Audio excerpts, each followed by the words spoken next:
নবনিযুক্ত স্বরাষ্ট্রমন্ত্রী সালেউদ্দিন আহমেদ বলেছেন, পুলিশসহ অন্যান্য আইনশৃঙ্খলা রক্ষাকারী বাহিনীকে জনগণের আস্থা অর্জনের মধ্য দিয়ে দ্রুত জনপ্রত্যাশা পূরণ করতে হবে।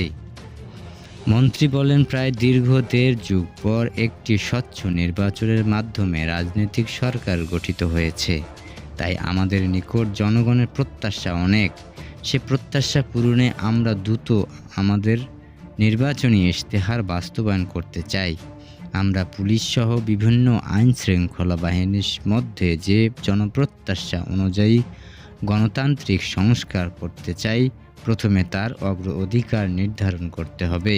মন্ত্রী আরও বলেন, আমরা স্বরাষ্ট্র মন্ত্রণালয়ের আওতাধীন প্রতিষ্ঠানগুলোর পুনর্গঠন ও নৈতিকতা উন্নতকরণের মাধ্যমে মানুষের আস্থা অর্জন করতে চাই। সালেউদ্দিন আহমেদ বলেন, এই লক্ষ্য অর্জন আমাদের প্রয়োজনীয় জনবল নিয়োগ প্রদান করতে হবে। এখানে অর্থ মন্ত্রণালয় থেকে বাজেট মঞ্জুরের বিষয়ও রয়েছে।